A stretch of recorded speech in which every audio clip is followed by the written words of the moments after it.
Bienvenue à vous, merci d'être là au rendez-vous pour cette rencontre avec Marc Matisse, deuxième rencontre avec Marc Matisse qui va se présenter dans un tout petit instant, mais qui a été venu déjà intervenir pour présenter les fondamentaux de la spirale dynamique.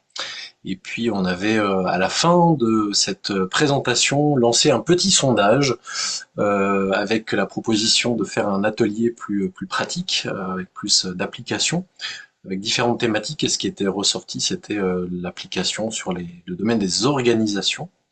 Et donc on se retrouve ce soir pour la rentrée de la communauté intégrale francophone qu'on ouvre avec cet atelier donc sur l'application de la spirale dynamique euh, dans les organisations, le monde des organisations, qui est un domaine que Marc connaît bien, c'est un endroit où il intervient avec son organisme Paradigme 21. Je pense que tu vas nous en parler. Donc merci beaucoup Marc de cette proposition et puis bah, je te passe d'ores et déjà la parole pour te représenter en quelques mots et puis lancer les festivités si j'ose dire.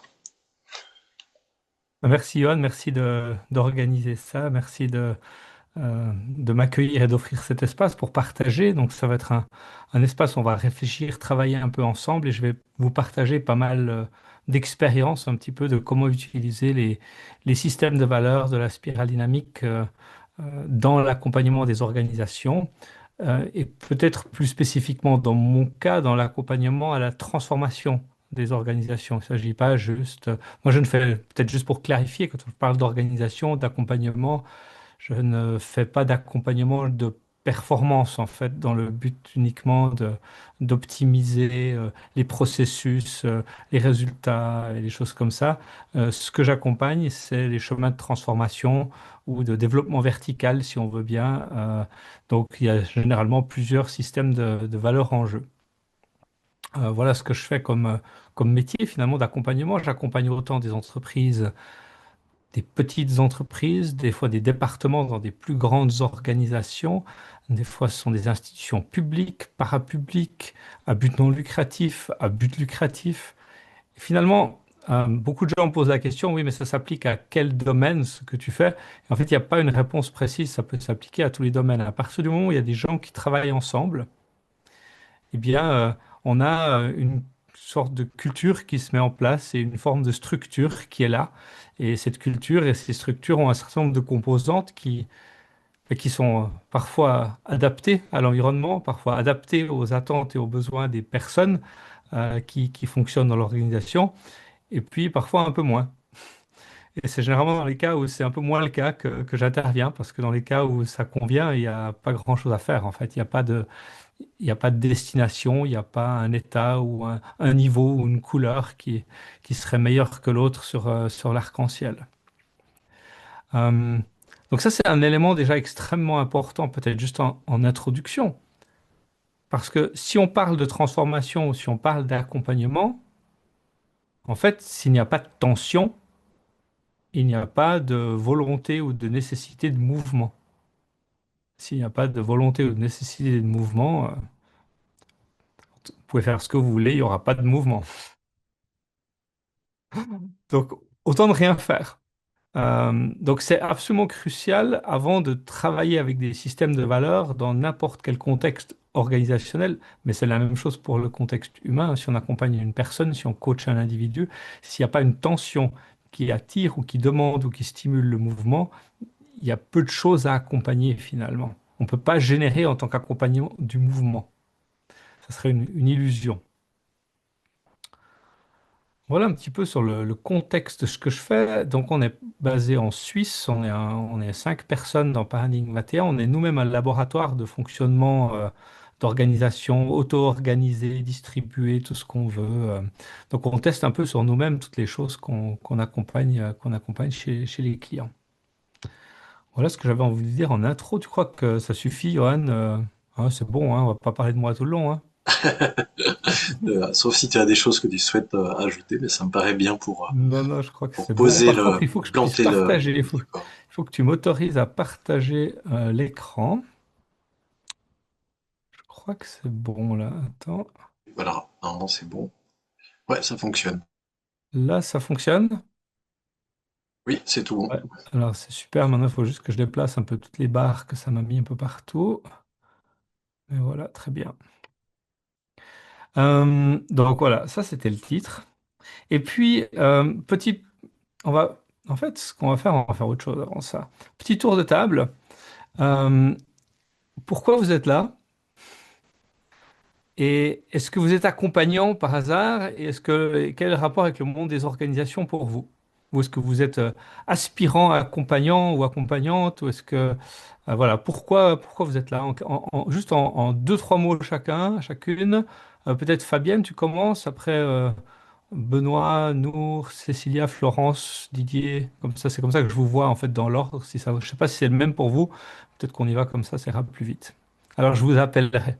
Fabienne? On n'a pas ton micro, il est muet. Ouais. Voilà.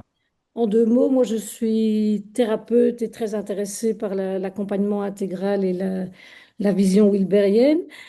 Donc j'accompagne des individus, mais les individus se retrouvent toujours dans des communautés, dans des organismes. Et donc j'aime comprendre l'impact de ces communautés sur les parts individuelles.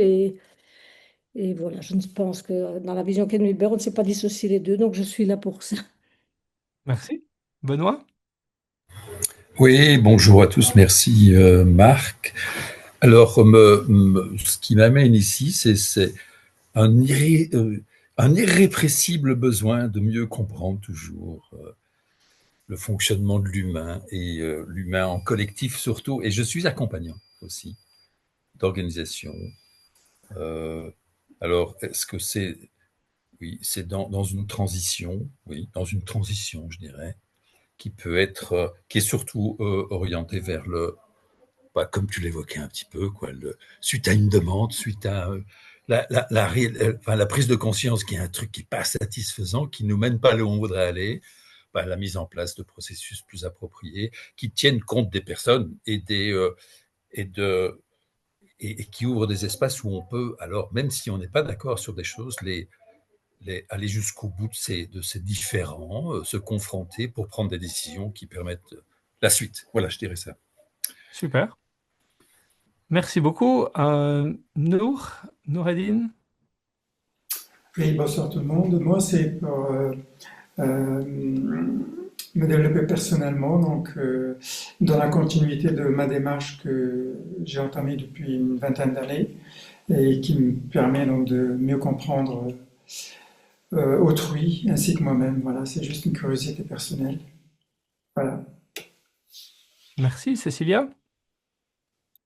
Oui, je suis accompagnante depuis relativement peu de temps, alors en individuel, et puis je viens parce que ça m'intéresse aussi d'en savoir plus sur le fonctionnement des organisations et comment est-ce qu'on peut accompagner ces organisations-là.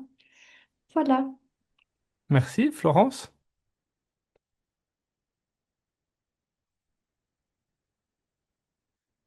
Florence, est-ce que tu nous entends?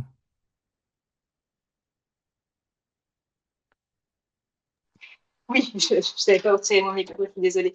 Alors moi, je suis eh ben, double titre en fait. Je suis professionnelle de santé, chef d'entreprise, et mon entreprise est en train de vivre un grand changement. Donc je suis vraiment là en premier pour ça, parce que j'adore la spirale dynamique et je trouve que ça s'y prête énormément à ce que l'entreprise est en train de vivre, en l'occurrence une association. Et je m'associe aussi pour avoir plus de temps pour mon activité d'accompagnante. Donc c'est très intéressant pour moi cette conférence. Voilà. Merci. Didier? Donc, moi, je suis auteur, conférencier, animateur de séminaires sur le management à impact positif. Et comme tu sais, Marc, j'ai fait une présentation sur le même sujet au campus de la Spirale Dynamique, donc je connais bien le sujet. Et je suis là pour comparer, en fait, voir ce que tu peux apporter de plus par rapport à ce que moi je maîtrise sur le sujet. Merci. Marc? Eh ben, moi, je vais commencer déjà par vous demander de m'excuser. Je rentre du boulot. Euh, voilà, je m'intéresse à ces sujets de la spirale dynamique et de la théorie intégrale depuis une dizaine d'années. Donc, plutôt à titre personnel, je fais de l'informatique de gestion. J'utilise pas ça très officiellement dans mon métier, même s'il y aurait moyen de le faire. C'est plutôt une passion personnelle et c'est plutôt des outils dont je peux me servir dans mon métier, mais de façon personnelle, qui ne sont pas poussés dans mon réseau. Merci, Bertrand. Oui, bonsoir. Je suis désolé, j'ai vraiment une connexion qui est très très faible, donc je ne sais pas si vous m'entendez bien. Mais donc je suis ravi d'être là. Moi, je fais le même boulot que toi. J'accompagne les entreprises sur les mêmes thèmes, accompagnement intégral et spirale dynamique. J'avais bien aimé ta présentation la dernière fois, donc voilà, je voulais approfondir et écouter ce que tu avais à dire là-dessus. Merci beaucoup. Merci beaucoup.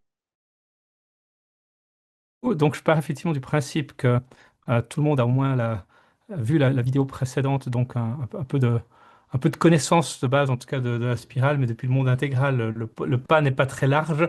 Et, mais tout de même, je pense qu'il y a quand même quelques distinctions qui ont été faites.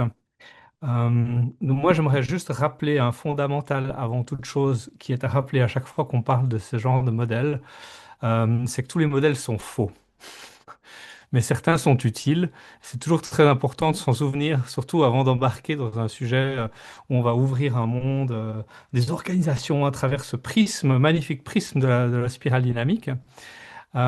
Et en fait, la spirale dynamique est un modèle, ce n'est qu'un modèle, c'est pas du tout la vérité, il en existe d'autres qui sont très bien aussi.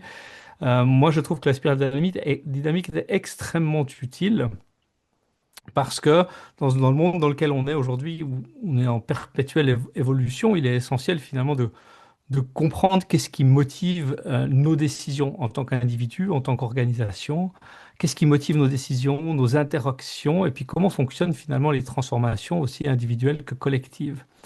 Et la puissance du modèle de la spirale dynamique, c'est il décrypte en quelque sorte tous les systèmes de valeurs qui influencent en fait nos choix, nos comportements, tant au niveau individuel qu'au niveau de la société au sens large du terme, mais également au domaine des organisations. Donc ça nous fait trois domaines qu'on peut analyser, comprendre, accompagner avec une seule grille de lecture. Pour moi, c'est ça la plus grande puissance ou la plus grande utilité de la spirale dynamique que je peux appliquer autant à ma vie personnelle, à mon contexte de vie, à mon contexte relationnel, qu'au contexte sociétal, géopolitique, extérieur, qu'au domaine des organisations que j'accompagne. Et ça veut dire que chaque fois que j'avance dans un des domaines, que ce soit le mien ou ma compréhension du monde ou celui des organisations, en fait, ça se nourrit systématiquement dans la finesse, dans la compréhension que signifient vraiment ces systèmes de valeurs. Donc, en tout cas, moi, j'en tire une richesse incroyable.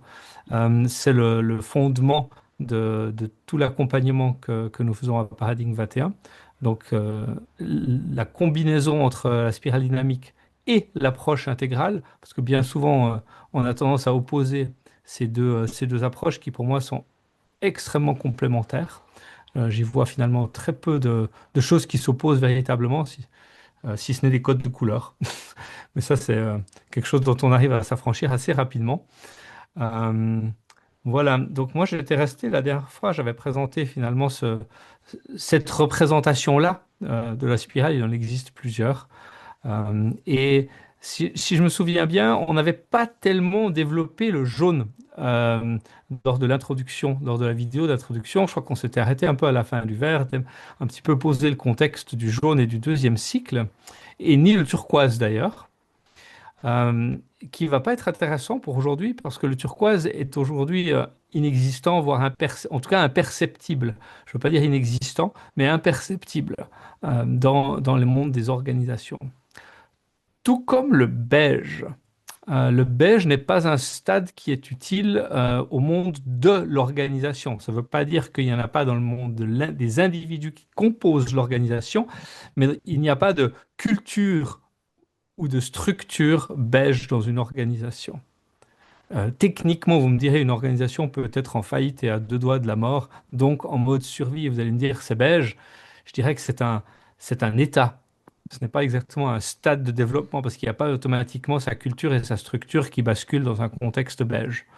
Euh, Généralement, sa culture et sa structure régressent un peu, notamment en termes de prise de décision immédiate et rapide, plutôt vers le rouge. Euh, mais c'est à peu près tout ce qu'on observe. Donc, en fin de compte, quand on travaille dans le monde des organisations, on se focalise sur les six systèmes de valeurs entre le violet et le jaune. Et ces six systèmes de valeurs, en fait, ils coexistent dans les organisations. Euh, donc, je vais parler un petit peu du jaune maintenant dans le contexte organisationnel, puisque j'en ai pas parlé ou très peu la dernière fois, ni même tellement du deuxième cycle, qui est extrêmement important. Donc, peut-être pour commencer à faire la référence à la couleur qu'utilise Ken Wilber, qui est l'opale, qui est aussi celle qu'on retrouve, ou le teal, qu'on retrouve dans le livre de Frédéric Laloux, qui est quand même écrit l'ouvrage de référence. Je crois que ça fait 11 ans maintenant qu'il a publié ce livre. Et autant c'était un livre pionnier et fondateur de toute personne qui accompagne dans le monde des organisations, autant je dirais que 10-11 ans après, eh bien, on peut se permettre un regard un tout petit peu différent. Pourquoi? Parce qu'entre-temps, le monde a avancé et on connaît beaucoup plus d'organisations que ce qu'il n'en connaissait à l'époque. Donc, je veux absolument pas critiquer le travail qu'il a fait à l'époque. Je pense que personne n'aurait pu faire beaucoup mieux que ce qu'il a fait. Simplement, en 10 ans, il s'est passé beaucoup de choses. Et avec le recul, on voit un certain nombre de choses qui sont pas tout à fait justes et que j'aimerais peut-être commencer par corriger un tout petit peu. En fait, la plupart des entreprises que Lalou a analysées dans son livre, avec le recul, on s'aperçoit qu'elles étaient peut-être plutôt centrées dans un système de valeurs vert et pas tellement dans le jaune. Avec, certes, quelques pratiques qu'on peut attribuer à du jaune. Mais le centre de gravité se situait plutôt proche du vert que véritablement du deuxième cycle et du opale, malgré des intentions qui tiraient fortement dans cette direction-là. La réalité n'y était pas pour autant. Un des symptômes les plus marquants de ça, c'est que plusieurs entreprises qui sont citées dans le livre de Lalou, après un changement de direction, en fait, finalement, ont fait marche arrière et sont revenus vers des systèmes orange. Et ça, c'est typiquement une des faiblesses du système, de la métaphore du système vert qui instaure une sorte de famille ou de culture familiale qui est dépendante finalement de la personne qui tient la famille ou qui invite les gens à faire partie de la famille. Donc finalement, l'auto-organisation n'était pas si autonome que ça. Elle dépendait grandement, en tout cas, de certains leaders, notamment celui de Favi, pour ne citer qu'un seul de ces exemples. Euh, quoi d'autre? Une énorme erreur, mais qui n'est apparue que bien plus tard dans le livre de Frédéric Laloux, c'est que en fait, alors peut-être juste pour clarifier une chose, Laloux, il a d'abord écrit le livre en parlant des organisations jaunes, il avait tout le code de couleur de la spirale dynamique, mais pour des raisons de copyright, euh, comme c'est un livre qu'il a publié lui-même en autopublication, il n'était pas sûr d'avoir les droits d'utiliser le terme spirale dynamique, le copyright étant détenu en tout cas pour l'Europe, par la fondation Don Beck, mais qui n'existait pas encore, donc c'était Don Beck. Et aux États-Unis, par la veuve de Chris Cowan, qui a écrit le livre avec Don Beck, Spiral Dynamics, le premier.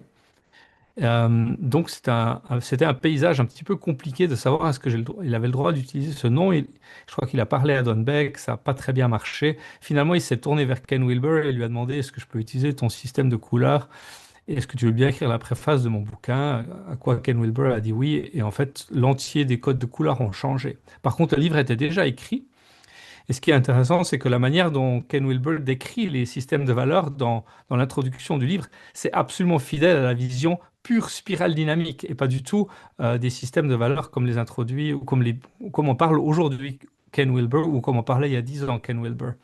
Donc en fait, il utilise vraiment la spirale dynamique mais juste avec les mauvaises couleurs. Donc c'est ça, encore une confusion de plus au milieu de ces codes de couleurs. Euh, Par contre, il a fait une grossière erreur, c'est qu'il parle de tous les systèmes de valeurs du premier cycle comme étant finalement des sortes de maladies, comme étant mauvaises, comme étant des problèmes, comme étant des choses à dépasser. Et ça, c'est problématique, parce que si on commence à se positionner dans le deuxième cycle qui commence avec le jaune, c'est ce que Graves appelait finalement, il parlait de saut quantique, où il disait momentous leap dans l'évolution de l'humanité. C'est un saut quantique, c'est un saut encore plus grand qu'entre les sauts, entre les systèmes de valeurs précédents. parce que c'est le premier système de valeurs qui est capable de regarder en arrière et de ne pas émerger dans le rejet du précédent. Ça, c'est vraiment la caractéristique première peut-être du jaune, c'est d'être intégratif, intégral, et donc de commencer à voir la validité des systèmes de pensée, des manières de penser, des systèmes de valeurs qui existent dans le premier cycle, et de commencer à faire du et à la place du ou. Donc de sortir, parce que jusqu'à présent, dans le premier cycle, chaque système de valeurs avait un mode de pensée qui se rebouclait sur lui-même en disant, bah, si tout le monde pensait comme moi, tout irait bien. Et en rejetant les autres systèmes de valeurs et les autres systèmes de pensée. Le jaune est le premier qui ne fait plus ça et qui est capable de composer avec et de ne pas rejeter systématiquement une chose pour une autre. Et Lalou n'a pas été au bout de ça. Lalou n'a pas intégré ça finalement dans son optique opale. Ouais, il voit finalement chaque système de valeurs précédent comme des pathologies. Or, aucun de ces systèmes de valeurs n'est une pathologie. Chaque système de valeurs est approprié dans un contexte donné. Donc ça, c'est important pour nous comme accompagnants. Parce que le problème, c'est que si on lit le livre de Lalou et qu'on commence depuis là, on va avec comme une sorte de bâton de pèlerin et croire que Opal, c'est vachement bien, il faut amener toutes les organisations vers le Opal et puis tout ira bien, le monde sera beau.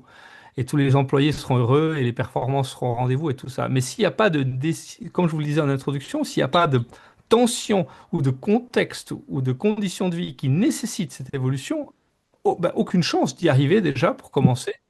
Et en plus, ça ne servira à rien, ça peut être une perte de temps, ça peut être contre-productif, ça peut être même néfaste à une organisation de vouloir adopter un système de valeurs entre guillemets supérieur juste parce que c'est écrit dans un livre ou parce que l'accompagnant ou le consultant a dit que c'était bien d'aller vers ça. Donc en fait, et ça va être le thème qu'on abordera dans toute la deuxième partie où je vous présenterai des exemples. En fait, il ne s'agit pas de déterminer vers quoi amener l'organisation, il s'agit d'écouter et savoir vers quoi elle a envie d'évoluer. Mais c'est l'organisation elle-même, donc les personnes de l'organisation qui doivent nous le dire. Ce n'est pas nous, en tant qu'accompagnants, qui pouvons le savoir. Une autre chose importante quand on veut évoluer ou quand on souhaite évoluer ou quand on regarde en direction du jaune, c'est que on a toujours l'impression que le regard il est contre le haut dans un système vertical et que c'est quelque chose à acquérir en avant. En réalité, le vrai travail, lorsqu'on veut évoluer vers le système intégral, mais en fait, il est dans l'autre sens. Il est d'aller regarder les systèmes de valeurs précédents, les systèmes de valeurs du premier cycle, et voir comment les intégrer sainement. Ça, c'est le cas pour les individus, mais c'est aussi le cas pour les organisations. Quel est mon rapport au violet? Quel est mon rapport au rouge? Quel est mon rapport aux aspects malsains du rouge? Quel est mon rapport aux aspects sains du rouge? Suis-je capable d'exprimer pleinement un rouge sain? Je vous donne cet exemple, il n'est pas tout à fait au hasard, parce que c'est un qui manque grandement aujourd'hui dans le monde des organisations, c'est la capacité à exprimer un rouge sain. Dans notre culture aujourd'hui, on a tendance à rejeter beaucoup le rouge, notamment pour ses aspects malsains de pouvoir sûr. Donc en fait, beaucoup du travail consiste à aller se réconcilier et trouver un rapport sain, une intégration saine de chacun des systèmes de valeurs antérieurs. Et ça, c'est encore plus important pour les leaders des organisations, quand généralement le genre de transformation qui nous amène dans le deuxième cycle sont initiés par des leaders qui sont prêts à remettre en question leurs croyances, leur vision de l'organisation, de la structure, de leur rapport à l'argent, leur rapport au pouvoir, leur rapport au titre, leur rapport au contrôle. Peut-être se dire, mais en fait, comme on a fait, ça marchait jusqu'à maintenant, mais peut-être qu'on a besoin d'autre chose. Et ces leaders-là, en quelque sorte, pour pouvoir permettre à l'organisation de monter, eux-mêmes vont devoir faire le travail vers le bas et se poser la question, est-ce que j'ai accès à tous les styles de leadership qui s'offrent à moi liés au système de valeurs antérieur? Parce que quand il y a quelque chose qui manque, quand il y a quelque chose qui est mal intégré dans les systèmes du bas de la spirale, en fait, ça met une limite à la capacité d'évolution, soit de l'individu ou de l'organisation, ou et même de l'organisation par la suite. Donc typiquement, un rouge qui n'arrive pas à s'exprimer, ça va déjà poser des problèmes dans le orange. Ça va créer un orange extrêmement manipulateur et potentiellement tricheur Et en fait, ça ne va pas permettre le développement d'un orange sain, ça va finalement renforcer un orange malsain. Ça fonctionne aussi, c'est juste une autre version du orange. Et puis quand on passe sur le vert, eh bien si on n'a pas réussi à intégrer le rouge à travers les systèmes de valeurs précédents, en fait, c'est l'ombre du rouge qui va s'exprimer dans le vert. Donc à coup de collaboration, on va se trouver à qui collabore le mieux et donc qui coupe la parole à l'autre pour montrer comme il collabore mieux que les autres. Et donc, en fait, on va se trouver dans une cacophonie de collaboration où personne s'écoute et tout le monde parle en même temps. Mais alors, tout ça en baignant dans un bain de belles valeurs et d'intention de collaborer avec le collectif, mais à pas vraiment être capable de s'écouter pleinement et à vraiment collaborer. Donc, même le verre n'arrivera pas à apprendre. Je vous laisse imaginer qu'à partir de là, si on construit sur un orange malsain et un vert qui n'arrive pas véritablement à collaborer, qui est rempli de l'ombre du rouge, que toute évolution au-delà de ça est complètement impossible pour un groupe ou pour une équipe.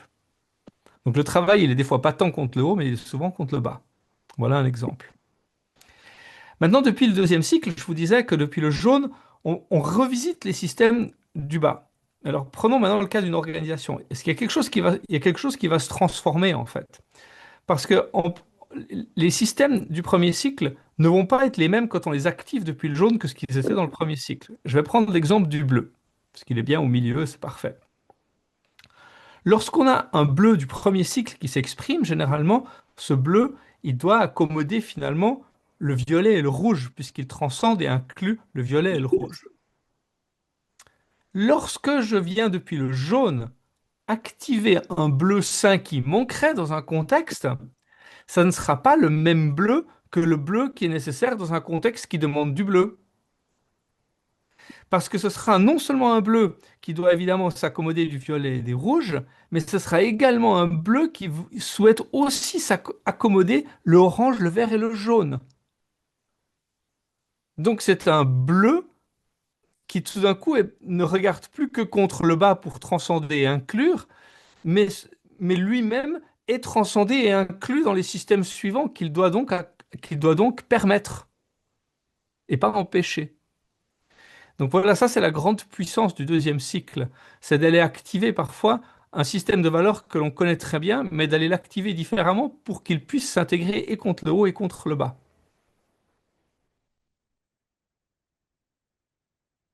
Voilà ce que je voulais vous donner en introduction de ce deuxième cycle et qui va finalement guider une grande partie du travail qu'on fait en organisation parce que l'accompagnant, l'accompagnante d'une organisation va forcément travailler depuis le jaune.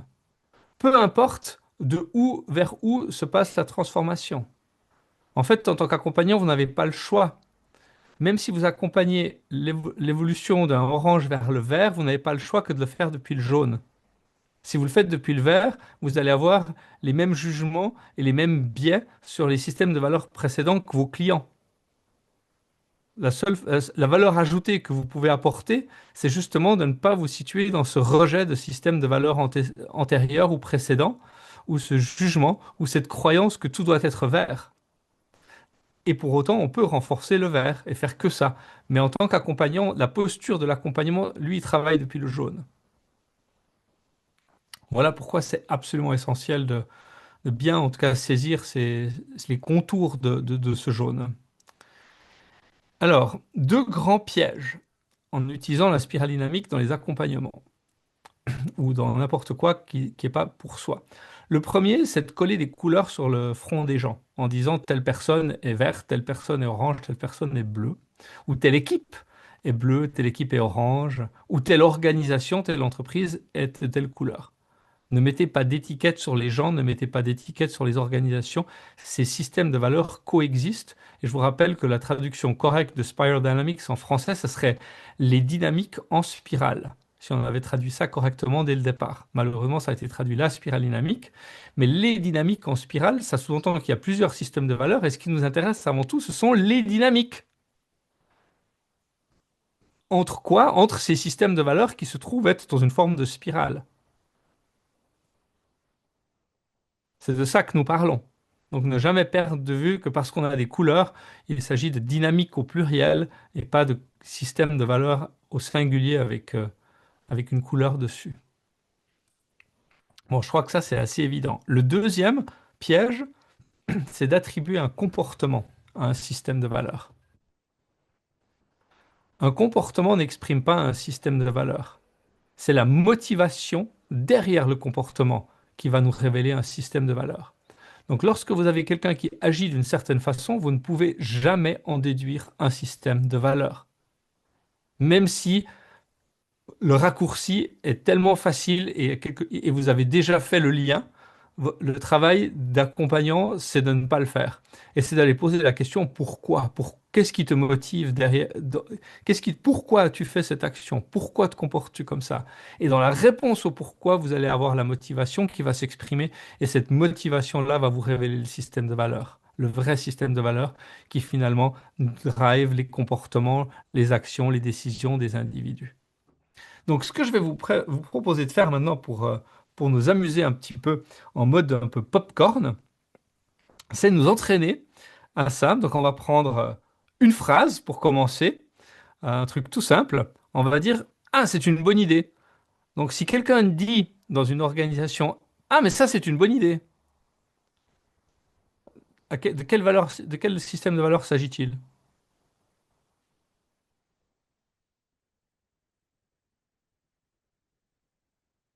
Ça, c'est le moment où c'est vous qui parlez. Mais je dirais, ben, on ne sait pas tant qu'il ne nous a pas dit pourquoi ça lui a paru une bonne idée, quoi. Ah, voilà. Donc effectivement, comme tu le dis bien, on est emprunté, on ne peut pas répondre à la question.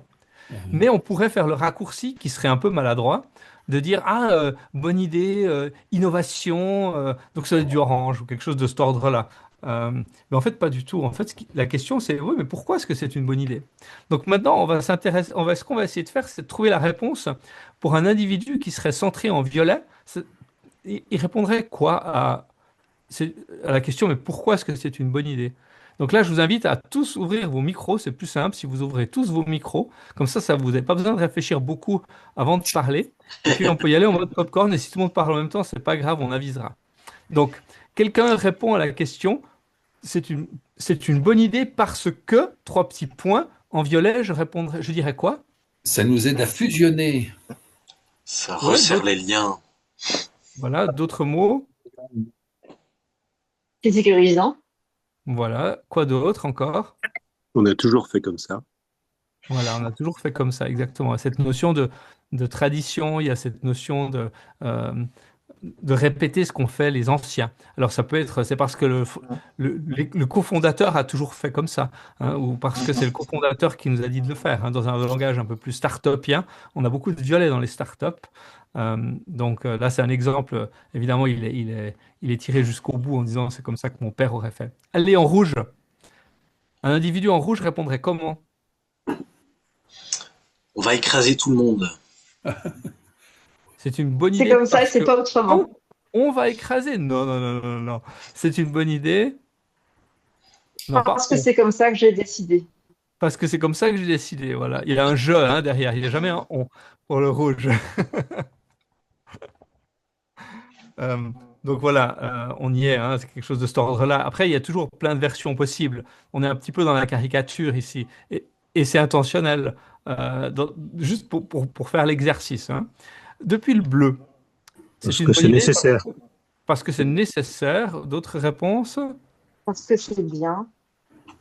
Parce que C'est c'est bien pour. bien. Ah ouais, j'aime bien le bien. Ça, c'est bien bleu. Ouais, bravo. Quoi Parce que d'autre? c'est la règle, on peut Oui, dire parce ça. que c'est la règle, oui. Voilà. Parce que c'est conforme. Parce que c'est le cadre. Voilà, Parce que c'est le exactement. cadre. On, on y est. Depuis le orange, c'est une bonne idée parce que Ça marche. C'est intelligent. il Parce vous que c'est manque quelque chose. fonctionnel, ouais. Vous êtes trop. Parce que c'est Il vous montre, productif. il vous montre. Je vous rappelle que le orange c'est un Mais il système de gagnait valeurs quelque qui chose. ramène à l'individu, centré Ça sur Mais il m'apportera du gagnait quelque confort, chose. peut-être. Parce C'est-à-dire, que chacun y gagne. Parce que ouais, je sais pas. Ah non, non, non, non, chacun y gagne. Ça Non. serait le vert déjà. On va trop vite. Ouais. Qu'est-ce que qu'est-ce que j'y trouve mon compte? Voilà, ça doit ramener. Le orange va ramener ça à lui d'une façon ou d'une autre, hein, parce que ça sert mon ambition et mes objectifs, parce que ça me permet d'avancer dans ma carrière, parce que moi. Encore, on est dans la caricature, hein, et j'espère que vous me l'autorisez. Le vert. Pourquoi est-ce que c'est une bonne idée? Que Ça ça rassemble, respecte l'avis de tout le monde. Pardon, excuse-moi, Noémie. Parce que chacun y ouais, trouve son compte. ça Voilà. rassemble. Parce que nous avons atteint un consensus, donc ça ne peut être qu'une bonne idée si on a un consensus. Le trait est un peu forcé, mais il est mignon quand même, hein. Allez, le jaune. Ça Parce inclut que tout le c'est monde. adapté à chacun. Ça prend Comment? en compte, ça prend en compte tous les éléments. Ça prend en compte tous les éléments. Ok, quoi d'autre? C'est la réponse adéquate à la situation. J'ai pas entendu. La réponse adéquate à la situation. Voilà. Le jaune est très pragmatique, hein. C'est l'approche la plus fonctionnelle. Il n'y en a pas une qui va être meilleure que l'autre, c'est celle qui fonctionne le mieux. Ça nous fait, ça nous ramène le jaune d'un endroit très perché à finalement quelque chose de très pragmatique, et peut-être finalement atteignable aussi, si on regarde ça sous ce point de vue-là. Ok, ça c'était le contexte un petit peu simple. Maintenant, on en prend un petit peu plus intéressant. Les règles.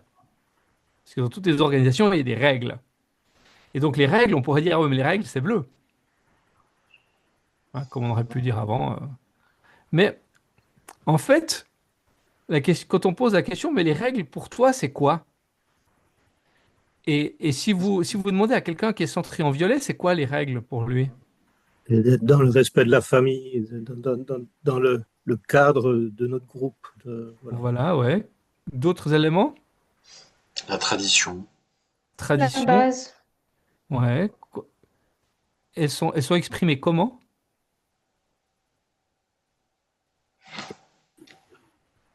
Il y a un peu d'implicite, hein. C'est implicite et dans la chaleur, quoi. Ouais, ben, il y a quelque chose d'implicite dans le sens où elles ne sont pas écrites. Elles sont orales.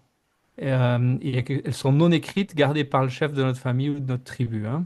Voilà ce que sont les règles pour quelqu'un dans le violet. Euh, les règles pour quelqu'un en rouge, qu'est-ce qu'il C'est les dirait des miennes. règles? C'est mes règles. Il pourrait dire c'est mes règles, mais il a peut-être encore un autre rapport aux règles, d'autres perspectives. C'est pour les autres. Ah Il ah! transgresse. Voilà, les règles, c'est rejette pour les les règles. autres. Exactement. Donc en fait, je ne m'en soucie pas, sauf si je peux les créer à mon avantage, hein. Donc voilà, là, ça c'est la phrase qui boucle un petit peu ce que plusieurs d'entre vous ont dit. En bleu, qu'est-ce que sont les règles en bleu? C'est indispensable. Voilà. Pourquoi? sa structure. Ça me met de l'ordre. Ça met de l'ordre, mais ouais, On divine.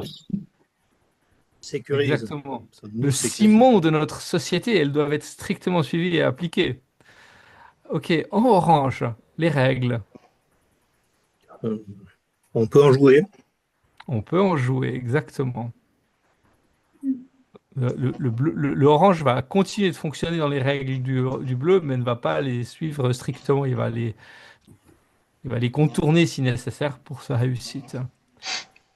Le vert, Et les règles, c'est le diable. Enfin, d'une certaine façon, c'est le diable. oui, il y a un rejet évidemment très fort depuis le vert des deux systèmes de valeurs précédents, euh, orange et bleu. Donc oui, il y a un rejet des règles bleues, mais pour autant, dans un système vert, il peut y avoir des règles. De quelle nature? Écoute, Garantir une Le égalité. partage, Voilà, Respect. quelque chose de l'ordre de l'égalité, quelque chose de le prendre en compte partage, les humains. Oui, quoi d'autre? l'écoute, Le la consensus. prise en compte. Voilà, c'est ça. Elles doivent être justes lorsqu'elles sont appliquées et les circonstances personnelles doivent être prises en compte, etc. Et le jaune,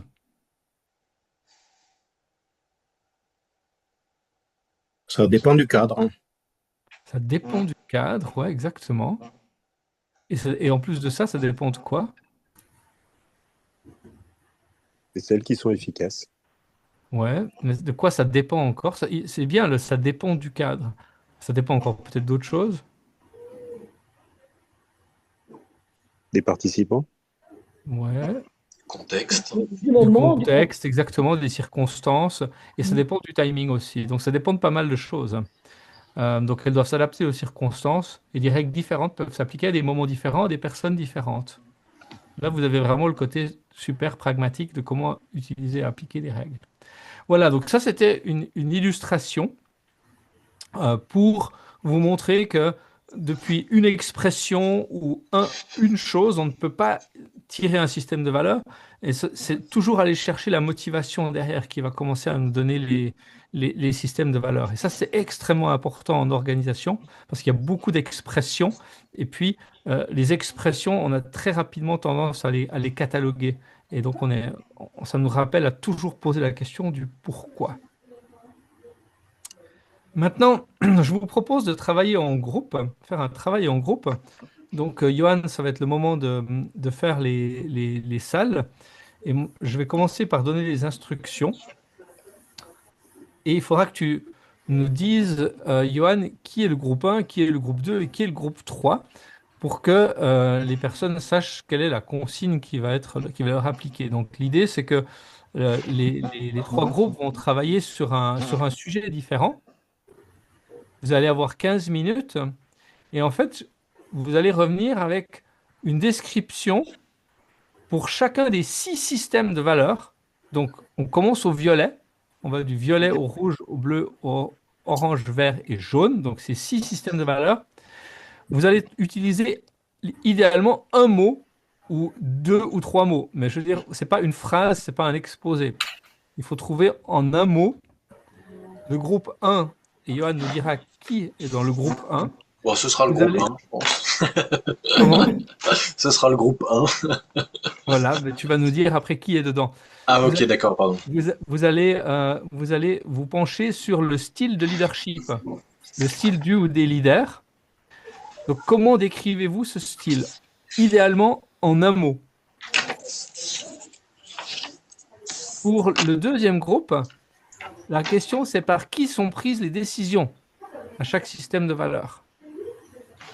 Aussi, en un mot ou en quelques mots ou en enfin, 2-3 mots maximum. Hein. Donc, c'est synthétique ce qu'on vous demande de produire. Et pour le troisième groupe, par quel mot par quel un mot, idéalement, décririez-vous le système de l'organisation?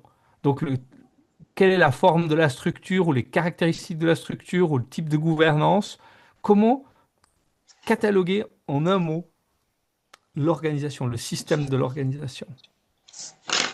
Donc, 15 minutes, c'est bien parce que ça vous donne le temps d'échanger sur ces différents sujets dans vos groupes. Ce n'est pas juste produire les résultats qui comptent, c'est aussi échanger, choisir les mots qui vous semblent les plus justes, tout en sachant qu'il n'y en a pas un qui est meilleur que l'autre. Sur les slides que je vous montrerai tout à l'heure, il y a des mots qui sont choisis. Ça ne veut pas dire que ceux qui viendront seront, si ce n'est pas exactement les mêmes, ça ne veut pas dire que ce n'est pas juste, mais ça vous donne l'occasion d'aller dans la finesse, de choisir les bons mots. Quels mots metteriez-vous sur ces systèmes-là? Tout le monde est de retour. Très bien. Alors, nous allons donc commencer avec... vous voyez toujours mon écran partagé, ça marche toujours, il est toujours là? Ouais, ouais, ouais. Ça On va fonctionne. commencer avec le groupe 1 qui a travaillé sur le style de leadership. Donc, Oula. je vais afficher la slide pour le style de leadership, puis on va commencer par le violet. Et qui est le porte-parole de votre groupe? Allez, c'est Cécilia, je pense, puisqu'elle a pris des Cécilia. notes. Ouais, j'ai pris des notes. Très bien. Nous, en fait, juste pour expliquer un peu comment on a fait, on a noté pas mal de mots que ça nous évoquait et on avait commencé à essayer d'établir des archétypes parce que ça reflète peut-être un peu plus par l'imagerie ces styles de leadership, mais on n'a pas eu le temps. Donc, on va faire ce qu'on peut. Pour le premier, ce qu'on avait établi comme mot, c'était patriarcal et protecteur. Ça peut aussi être matriarcal. Voilà, l'idée, c'est d'avoir... Ouais, ça va, c'est ça. Et donc, on avait mis comme archétype le patriarche protecteur. Voilà. Très bien. Je te laisse continuer, puisque là, j'ai pas de commentaires à faire. Quand tu trouves exactement le bon mot, j'ai pas grand-chose à ajouter. Hmm. Ok. Pour le rouge, on n'a pas... Bon, c'est là où on n'a pas pu établir les archétypes, ça aurait été super chouette. Mais globalement, ce qu'on avait établi, c'était l'aspect fonceur, dominant. On l'avait pas cité aussi, mais moi, ce que ça m'évoque, c'est l'impulsivité et à la fois le côté audacieux. Donc, d'adjectifs ici. Voilà, l'idée, en tout cas, de domination, c'était peut-être la chose qui revenait le plus. Ok, c'est peut-être des adjectifs, hein. Et domination, ce serait pas finalement c'est plutôt un trait peut-être, ou c'est une façon d'être. C'est pas encore un style de leadership. Vous n'avez pas trouvé un mot qui caractériserait ce On avait leader, fonceur, cette leader. Hmm. on avait fonceur notamment. Euh, voilà, après il y en a. Charismatique aussi, on a dit charismatique aussi, on avait trouvé. Ouais, mais après, Charismatique, c'est pas exclusif du c'est rouge, ça, hein. On peut avoir c'est un ça, pater ouais. familias charismatique, hein. C'est ce qu'on s'est dit après, ouais. Tout à fait. Le Jupitérien. Mhm. jupitérien. Le mot qui est proposé ici, Commandant. c'est commandant ou commandante, hein. Ouais, tout à fait. Qui va donner vraiment un mot comme ça. Et en fait, je vous invite à faire les liens avec les petits dessins ici qui sont parfois tout aussi importants que le mot, hein. Le képi, le doigt pointé, l'ordre donné. Voilà. Je te laisse continuer. Ouais. Mais nous, ce qu'on avait trouvé pour le bleu, je pense que ça peut être affiné aussi. Et surtout quand je vois ton dessin, je sens que ça mène vers autre chose. Mais ce qu'on avait établi, c'était autoritaire et responsable aussi. Il y avait un peu cet ensemble des deux, où à la fois il y a ce côté voilà, direction très claire, et à la fois cette responsabilité pour le groupe. C'est parfait ce que vous avez trouvé. C'est pas le mot qui est sur le slide, mais c'est absolument parfait. Autoritaire, responsable, et c'est ça. Le mot qui est proposé ici, c'est manager, mais au sens propre du terme, d'un genre gestionnaire qui gère les processus, qui gère qui distribue quelque part les ordres de travail, mais plus avec le doigt, mais depuis son bureau quelques crans en dessus. Donc il y a ce côté vraiment de la hiérarchie qu'on sent très fortement ici dans l'altitude. Donc le mot, voilà, manager, mais au sens propre du terme, hein. Mais pourquoi pas gestionnaire alors plutôt que manager? Gestionnaire, ça irait très bien aussi. Hmm. Bah, c'est la traduction, je pense, en plus, non? En français. Voilà, Hmm. c'est juste que dans le monde des entreprises, on a plutôt tendance à utiliser manager que gestionnaire en termes de lingo existant. Voilà pourquoi c'est manager, mais gestionnaire, c'est parfait. Hmm. Pour le orange, nous, ce qu'on avait établi, c'était performeur. On avait aussi Hmm. utilisé les mots compétitif et entrepreneur, mais on aimait bien le côté performeur. C'était peut-être sur lequel on était d'accord. Ouais, ouais. Alors, la performance, c'est clairement l'expression du système de valeur orange.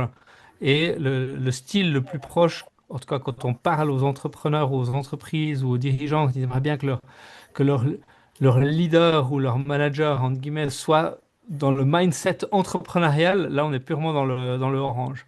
C'est avoir le mindset entrepreneurial, c'est ça, c'est le côté j'initie, je marche devant, je tire en avant, je motive, allez on y va, on crée quelque chose. Ouais, très bien. Mais performance, c'est très bien aussi, ouais. Hmm. Et pour le vert, alors je suis sûre qu'on pourrait trouver un meilleur mot qui rassemble un peu tous les adjectifs qu'on a établis, mais on avait trouvé inspirant. Ça, c'était Marc qui nous disait qu'il a rencontré pas mal de leaders inspirants qui expriment ce vert. Et puis on avait aussi mis inclusif, sensible, tolérant. C'était un peu les Et mots donc là, qui nous revenaient. les derniers traits que vous avez donnés sont particuliers au vert. Le premier, inspirant, pas nécessairement. Vous pouvez avoir un commandant très inspirant, un entrepreneur très inspirant, un pater familias très inspirant, voire même un manager très inspirant. Ça, j'ai plus de peine à m'imaginer concrètement, mais pour les autres, concrètement, j'arrive à le voir. Ouais, c'est vrai. Hmm. Bon, Il y a plus cette idée de relier, en tout cas comme style de leadership. Ah, pardon, Non, excuse-moi. vas-y, je t'en prie. Mhm. Ben, peut-être ouais, sur le style de leadership, c'est ça qu'on n'a peut-être pas encore pu vraiment travailler, mais il y a cette idée de lier. C'est Facilitateur. ça. Ouais, C'est ça. facilitateur. Le terme qui est utilisé en entreprise, du coup, c'est ce qu'on appellera le people manager, par opposition au manager plutôt gestionnaire procédurial des ordres de travail. Ça va être vraiment le people manager ou la people manager, celle qui va vraiment se focaliser sur l'équipe, sur le groupe, et quelque part, qui fait fonctionner euh, les dynamiques collectives au sein d'une équipe. Ça correspond à toutes les caractéristiques que vous avez dit, sauf inspirant. Hmm, ok. Et pour le jaune, pareil, je pense que On n'a pas encore établi le style de leadership à proprement parler, mais les adjectifs que ça nous inspirait, en tout cas, c'était clairvoyant, l'aspect Mhm. respectueux aussi, mais ça, c'est aussi quelque chose qui est plus large, Respectueux, et on l'a déjà dans holistique. le vert, clairement, hein. Ouais, ouais. Par contre, clairvoyant, ça c'est vraiment bien. On touche exactement à cette fréquence de qu'est-ce que c'est le leadership dans le jaune. Donc clairvoyant, c'est un mot qui irait bien. Vous avez d'autres choses? J'avais mis holistique aussi, classique. Ok, oui. Pas trop chercher loin sur celui-là. Pour autant qu'on soit clair sur ce qu'on entend par holistique, et ça, ça demande un chemin. Le mot qui est proposé ici, c'est visionnaire. Oui. Mhm. Et merci beaucoup pour votre travail dans le groupe 1. Et là, vous voyez qu'il y a encore en plus des dessins, il y a ces flèches, hein, où on voit qu'il y a une évolution vers moins de contrôle et moins de guidance, et en parallèle, plus de confiance et plus d'autonomie à mesure qu'on avance sur ces 6 systèmes de valeurs. Donc, moi, j'aimerais encore dire deux choses sur ce slide. Le premier, c'est que ça commence à devenir évident pourquoi les gens n'arrivent pas à être d'accord sur la définition de ce que c'est que le leadership. Potentiellement, il n'y a pas une définition du leadership. Là, en tout cas, ce que la spirale dynamique commence à nous inviter à voir, c'est que peut-être il y en a 6 et qu'elles sont potentiellement toutes utiles et appropriées dans certains contextes. Alors, encore une fois, il ne s'agit pas de mettre des étiquettes de couleur sur les leaders et dire toi, tu en as un comme ça, puis moi, j'en suis un comme ça. Il s'agit potentiellement de leadership situationnel. En tout cas, l'incarnation du système de valeurs jaunes, c'est la possibilité de faire appel et d'incarner chacun de ces 6 styles de leadership. Ça serait du leadership situationnel. Et qu'il n'y en a pas un qui est meilleur que l'autre. Ça dépend du contexte, ça dépend de la situation, ça dépend du temps, ça dépend des personnes, ça dépend du cadre, ça dépend de tout ce qu'on a dit avant, quand on a fait l'exercice sur les règles. Ça dépend, en fait. Donc sortir du jugement, sortir aussi de la hiérarchie, hein, parce que attention, qui dit modèle vertical dit linéarité, dit hiérarchie, ben non, être visionnaire, c'est pas forcément bien. Il y a des contextes, il n'y a pas besoin de ça. Dans une situation d'urgence, vous avez besoin de quelqu'un qui commande et qui prend une décision tout de suite. Donc dans n'importe quelle crise, le rouge est absolument le bienvenu. Donc c'est être capable de faire ça. La deuxième chose que je vous invite à voir, surtout sur les dessins, c'est qu'il y a des transitions. À partir du orange et de vert, le leader se trouve dans l'équipe, ce qui n'était pas le cas dans les précédents. Et dans le jaune, il en ressort, mais pas de la même manière que c'était le cas avant, dans le sens où, en fait, il en ressort. Pourquoi? Parce que potentiellement, après avoir fait du orange et du vert, à un moment donné, si l'équipe est capable d'être autonome, eh bien, le constat, c'est que l'équipe, elle fonctionnera très bien sans le leader ou la leader, voire mieux. Pour autant qu'il y ait les compétences qui soient là, pour autant qu'il y ait l'autonomie des individus et de l'équipe qui soit là. Et ça ne veut pas dire pour autant qu'il n'y a pas besoin de leadership. Moi, il y a une chose quand même, moi, que je constate ou enfin, en tout cas, que je ressens souvent, c'est que plus on progresse sur cet enchaînement des couleurs, plus on commence à voir hors les murs. On commence à voir quoi? J'ai pas compris. Un peu hors les murs dans une organisation. Au début, Mhm. on est très, très, très centré sur son organisation elle-même. Et plus on avance, plus ces systèmes de valeurs s'empilent, plus les organisations commencent quelque part à déborder de leur propre cadre. Ouais. C'est- Effectivement, c'est très juste. Et ce serait une autre ligne de développement que celle du leadership sur laquelle tu pointes. C'est Hmm. pas nécessairement lié au leadership. Là, on met vraiment sous la loupe une ligne de développement. Et potentiellement, il y a Hmm. la ligne de développement sur où est centrée notre attention. Et tu pourrais faire le même exercice euh, à travers les systèmes de valeurs sur où est centrée notre attention, par exemple. Hmm. Hmm. Et tu pourrais y voir une progression de l'intérieur, du nombril jusqu'à l'univers ou quelque chose de cet ordre-là, je ne sais pas, pour prendre deux extrêmes.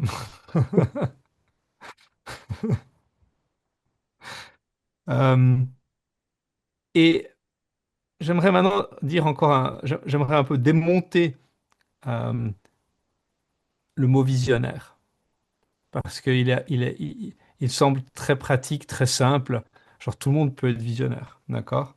Donc, moi, ce que j'ai envie de vous rappeler, c'est que on a tous des visions, mais ça ne fait pas de nous des visionnaires, Ouais.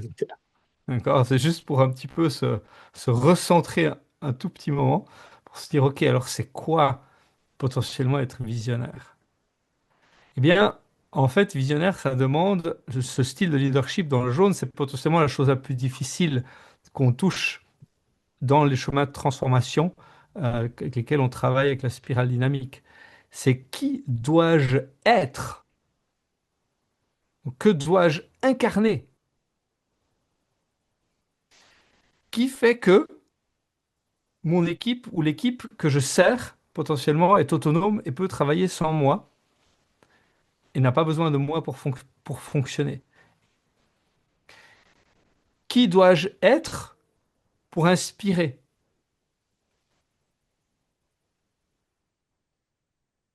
Donc on touche vers du être, pas du faire dans visionnaire, ou pas du communiquer. C'est pas communiquer ses visions, être visionnaire.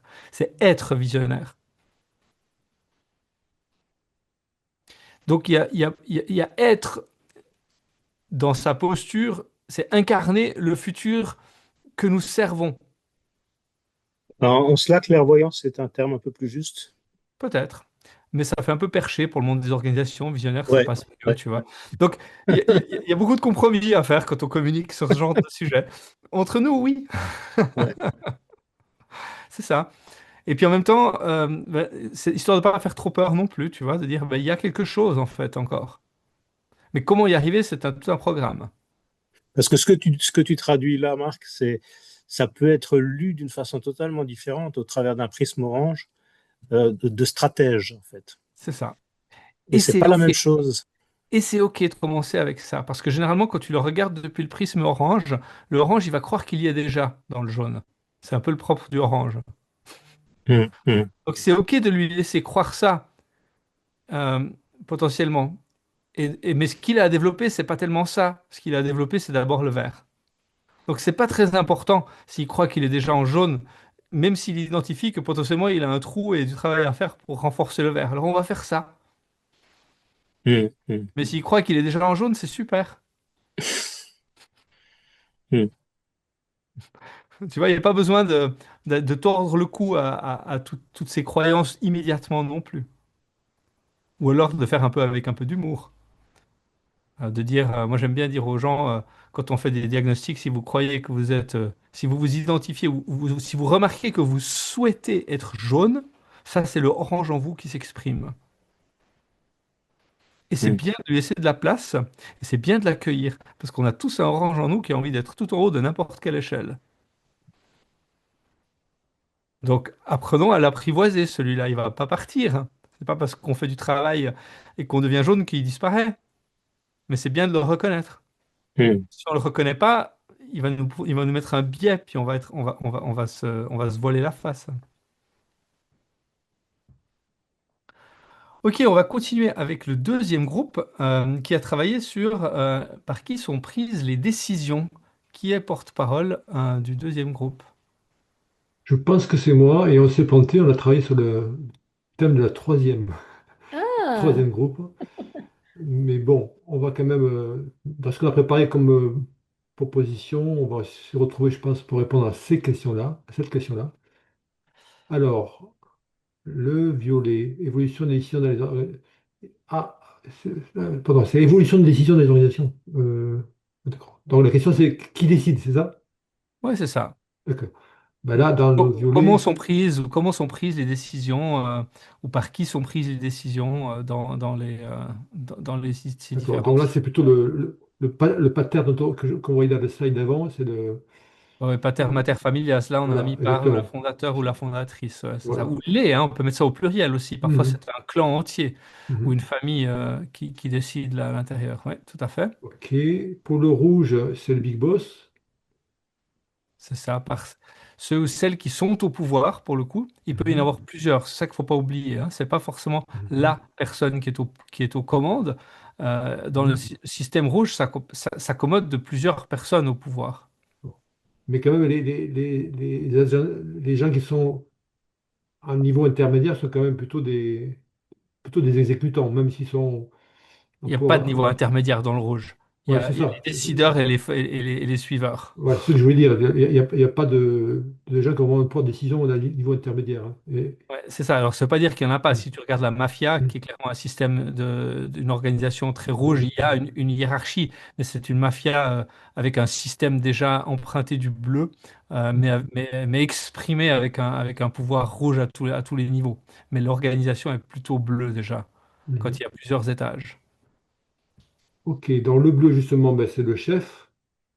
C'est- Alors, la différence entre le rouge, qui est ceux ou celles qui sont au pouvoir, Mhm, dans le bleu, c'est ceux ou celles qui ont l'autorité. Et l'autorité qui mm, leur a été déléguée Elle. depuis le long de la pyramide, le long de la mhm, hiérarchie. Ceux qui sont adoubés. Mhm. Exactement. Dans le orange, mhm. L'orange. Donc, on n'a pas réfléchi à cette question-là. On n'a Ceux pas qui ont les regardé. résultats. C'est ceux qui ont les résultats qui ont, qui ont réussi. attends, c'est presque parfait ce que tu dis. C'est pas ceux qui ont les résultats, c'est ceux qui sont responsables du résultat. Mm. Et ça, c'est extrêmement puissant. Je peux vous donner un exemple. J'ai travaillé il y a déjà un petit moment une fois dans une grande multinationale américaine où j'ai tout d'un coup eu la responsabilité pour la Suisse et quelques autres pays d'Europe pour je gérais l'organisation de vente. Et mon chef était en Autriche. Il était responsable pour l'Europe. Et lui m'a dit, eh bien, en fait, on va travailler sur la confiance et le respect. C'est-à-dire que, en fait, je te dirai jamais ce que tu dois faire. Donc il m'a dit, par contre, je me cacherai pas de te donner mon avis, mais je te dirai jamais ce que tu dois faire. Et puis la logique, la manière dont il me l'a expliqué, il m'a dit, si un jour je te dis ce que tu dois faire et que tu le fais, et puis que les résultats sont pas bons, tu pourras me dire, mais c'est de ta faute, j'ai fait comme tu as dit. Et il m'a dit, je te donnerai jamais cette occasion-là. C'est-à-dire que c'est toujours toi qui décideras. Moi, je te donnerai mon avis, soit tu le suis et c'est super, soit tu le suis pas et c'est super, mais c'est toi qui es responsable des résultats, c'est toi qui prends les décisions. Mais c'était cash, c'était net comme ça. Puis il a dit ça, bon, c'était avec le grand sourire, et puis ça s'est super bien passé. Donc il y a des manières extrêmement saines de faire ça. Ça devient d'ailleurs très drôle. Quand on était parfois d'avis pas du tout d'accord, voire opposés. Et puis à un moment donné, il était complètement OK d'accepter que je prenne la décision inverse. Donc il y a un moment donné, il arrête. En fait, il est obligé de renoncer à son rouge et à son bleu pour pouvoir entrer dans l'orange. Il y a beaucoup de renoncements, en fait, de la part du manager qui donne cette liberté. C'est énormément de liberté, c'est une délégation impressionnante. C'est beaucoup de pouvoir qui est finalement donné à quelqu'un. Pourquoi? Parce qu'on veut le rendre accountable ou responsable du résultat qu'il va que vont produire. À tout niveau, il y a du renoncement, hein. Il y a un renoncement important à chaque niveau.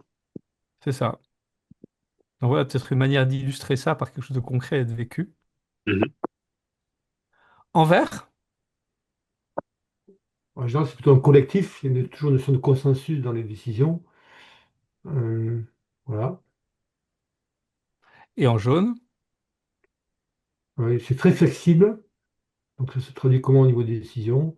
Mais ça dépend, en fait. Ça dépend des contextes et des organisations. Oui, mais qu'est-ce qui va caractériser véritablement la capacité d'une organisation qui a autonomisé les individus et les équipes? Pour le coup, s'ils sont autonomes, qui va prendre des décisions? Les équipes, le collectif, Ça, mais c'est le le vert. collectif, Ça, c'est le vert. Ça, c'est le propre du vert, justement. ceux qui sont, alors c'est pas responsable, c'est ceux qui sont en charge, je dirais, Mais de quoi? de la production, de la réalisation, des Puis c'est résultats. puis c'est qui est en charge de quelque chose? les acteurs. Ouais. Certains acteurs? Non? Non, hein? Tous les acteurs. Ouais, c'est pour ça que je disais les équipes, mais Donc là, le terme qui est proposé, c'est par chacun, par Ah chacune. oui, c'est ça. Oui, c'est simple. Et ça, c'est un mouvement qu'on n'attend pas tellement après le verre, parfois, parce qu'on a l'habitude, on a ramené finalement le pouvoir de décision dans la dimension collective, dans la dimension de l'équipe. Mais le problème de ça a une énorme limite. Et moi, j'ai connu ça dans une organisation où, en fait, on prenait toutes les décisions collectivement. Alors, pour créer du lien et créer de la collaboration, c'est super. Mais je crois que Didier, on a un écho de ton côté, merci. Euh, donc c'est super pour créer du lien, parce qu'on est là, on fait du consentement, du consensus, on discute, on partage, on apprend à se connaître, c'est génial. Sauf qu'on n'avance pas, parce qu'on passe tout notre temps à prendre des décisions plutôt qu'à faire les choses qu'on a décidé qu'on allait faire. Donc à un moment donné, ça devient un énorme goulet d'étranglement de prendre toutes les décisions dans la dimension collective, donc on est obligé de revenir vers l'individu. Donc on est obligé de créer des sphères de décision. Typiquement, on fait ça avec des rôles. Donc les rôles que les personnes vont porter vont vont avoir un périmètre d'autorité ou un périmètre de décision dans lequel le rôle peut décider de façon complètement autonome en informant simplement les autres. Mais c'est ce que j'ai dit, c'est par chacun dans son rôle. C'est ça. C'est pas n'importe qui décide de n'importe quoi, n'importe comment, n'importe quand. C'est chacun dans un cadre donné. Et le cadre, il est flexible, évolutif et en mouvement lui-même, mais il y a Mm. toujours un cadre autour. Et il y a toujours, en plus, il y a potentiellement un certain nombre d'obligations, notamment l'obligation d'informer les personnes qui sont affectées par ma décision. Et dans les dessins là que tu as choisis, c'est quoi les deux situations? C'est un qui choisit de prendre ce qu'il y a sur le plateau, ou bien celui qui est poussé sur le plateau, c'est quoi? Mais c'est la dimension, tu vois, c'est que, en fait, une décision qui est prise par une personne, elle n'est jamais prise sous une cloche de verre seule. Quelque part, cette personne est forcément en lien avec d'autres. Donc, quelque part, il peut y avoir même une sollicitation d'avis qui peut être implicite, voire explicite, c'est pas très important. Il peut y avoir discussion entre différentes personnes, puis à un moment donné, c'est qu'il y a une personne qui tranche et puis on y va. Parce que c'est elle qui a le rôle de décider quelque chose. Et on fait confiance à ça. C'est quelque chose qui ne peut pas fonctionner si on n'a pas confiance dans chacun, chacune pour avoir la capacité de prendre une décision. Oui, mais les deux dessins disent quoi de différent? Pourquoi deux dessins? C'est des versions Ah, différentes, des formats différents. Après, je pense qu'on va pas s'attarder sur plus précisément le dessin. Je crois que c'est important de comprendre que dans des situations différentes, parfois une personne va décider de manière seule, en écoutant, en sollicitant les autres, en discutant ou pas avec les autres, euh, mais qu'il y a toujours une dimension quand même plurielle qui reste là. C'est pas chacun de manière isolée. Alors parfois oui, parfois pas. Ok. mais c'est ça peut-être que ça évoque. C'est à la fois par chacun, mais en intégrant une dimension individuelle et collective, très clairement. C'est ça, mais ad hoc, qui est véritablement juste là en fonction de à qui je dois parler avant de prendre cette décision ou pour prendre cette décision de façon la plus juste. Mais je suis autonome et responsable de le faire dans la façon qui me semble la plus juste. Mhm. Voilà. Donc là aussi, on a des axes qui vont vers moins de contrôle et moins de pouvoir et plus de confiance et de participation, clairement. Et sans confiance, ça ne fonctionne pas. Potentiellement, vous vous arrêtez au bleu s'il n'y a pas de confiance. Hmm. Le Ouais. bleu arrive encore à fonctionner sans nécessité de confiance, parce qu'il y a le devoir d'exécuter les choses, et puis voilà.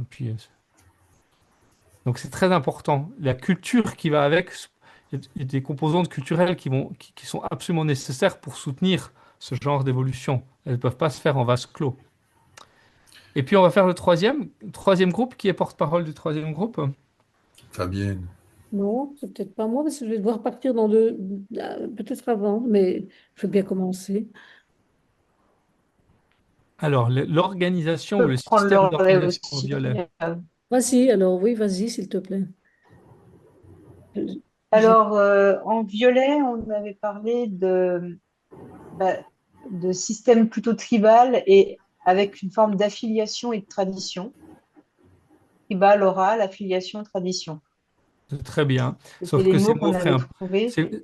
ils sont parfaits, ces mots, ils feraient juste un petit peu peur si on amène ça dans le monde des organisations. Alors, on a décrit cette organisation comme étant plutôt informelle. Ah, Là, on Hmm. va mettre tribal. Informel, c'est un côté où il n'y a pas de structure fixe, il n'y a pas de division des tâches encore qui sont faites. C'est-à-dire que si le téléphone sonne, la personne qui est la plus proche du téléphone répond au téléphone. Il n'y a pas, ah non, mais c'est pas mon travail, c'est quelqu'un d'autre qui répond au téléphone. Tu vois, il y a ce côté, tout le monde met la main à la tâche selon ce qu'il y a à faire, sans délimitation claire de qui fait quoi. hmm. Donc ça va être l'équivalent. Une tribu fonctionne pas autrement, hein. Donc si on met tribal, si on met tous ces mots, c'est juste que tribal, ça fait un peu, il y a un truc très dogmatique, ça force un peu le trait si on utilisait ça. Mais on s'entend sur le fond. Ok. Pour le rouge, On avait dit dictatorial, autocratique, tyrannique. voilà. Dictatorial, ce serait plus le style de leadership que Ouais, potentiellement le système d'organisation. Mais le système ouais. d'organisation Autocratique. autocratique est parfait, ouais, exactement. Pour le bleu, Légitimiste, structurant, pyramidal, ouais, pyramidal, donc hiérarchique. C'est hiérarchique. le mot-clé, en fait. C'est ce qu'on connaît le plus aujourd'hui, hein, les organisations hiérarchiques. Ou la hiérarchie, ouais. Pour le orange, Méritocratique, performatif et compétitif. parfait. Le mot qui est choisi ici, c'est matriciel. C'est ce qu'on Hmm. voit beaucoup dans les organisations où les gens ont plusieurs lignes de reporting, comme on dit, hein, avec le chef direct, plus les projets transverses ou les équipes transverses dans lesquelles on est, etc. Donc ça, c'est une manière de décrire cette organisation. Une autre manière de décrire l'organisation Orange, c'est justement c'est une organisation qui est en même temps hiérarchique d'un côté et composée d'équipes projets de l'autre. Et Hmm. ça crée souvent de la tension et de la confusion, surtout quant au système de gouvernance. Parce que vous avez d'un côté une hiérarchie qui est encore en place et qui sert à approuver les vacances et les augmentations de salaire et un certain nombre de décisions.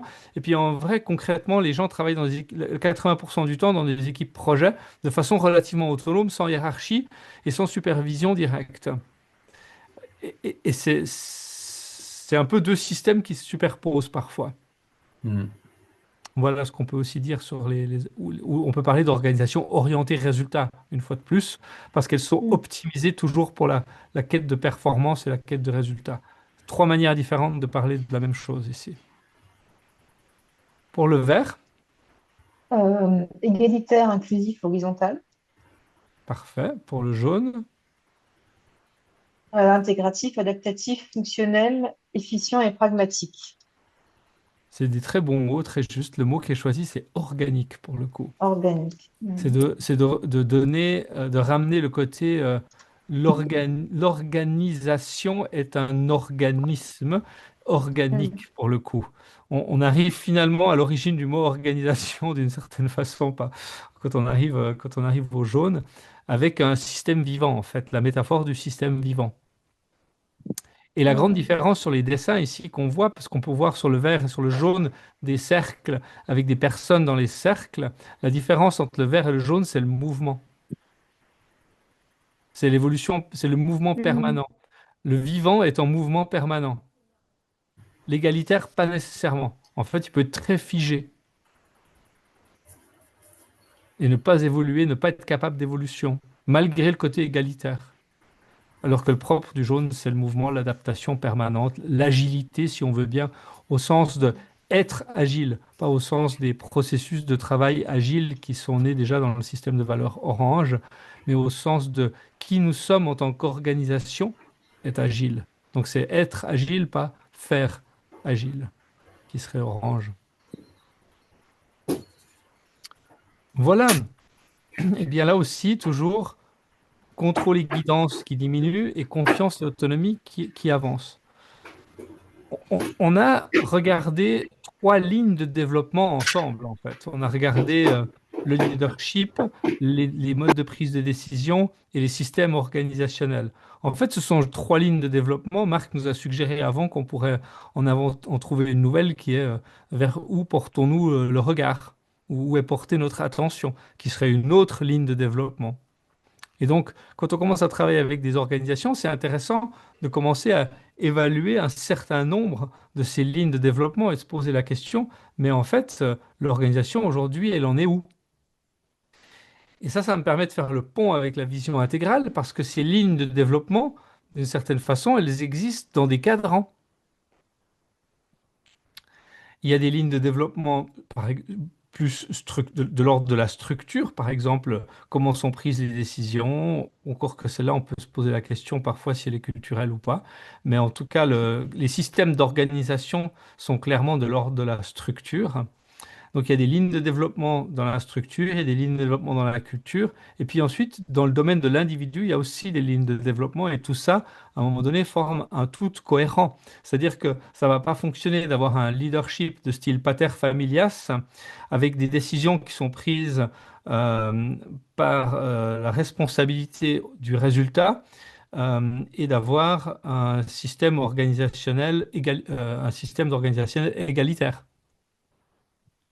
Donc, si on va mélanger vraiment des extrêmes là-dedans, ça va être compliqué. Alors, je vous ai dit, chaque fois, on a pris maintenant ces systèmes, sur ces lignes de développement, on a pris une couleur à la fois sous la loupe. Encore une fois, il n'y a jamais qu'une seule couleur, même sur une ligne de développement, parce qu'il y a plusieurs personnes dedans qui vont percevoir la même chose différemment.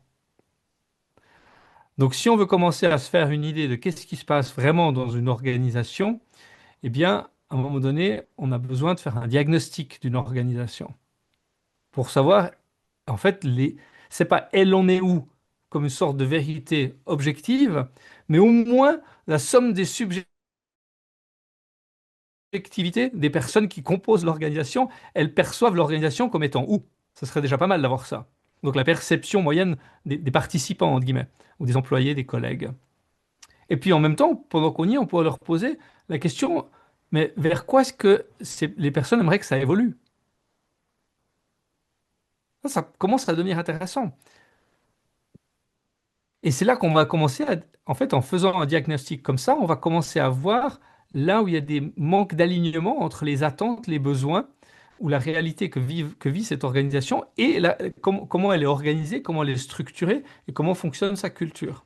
Et c'est là, dans ces dissonances, dans ces tensions, dans ces manques d'alignement, c'est là qu'on a finalement les moteurs d'un mouvement futur ou d'une transformation future.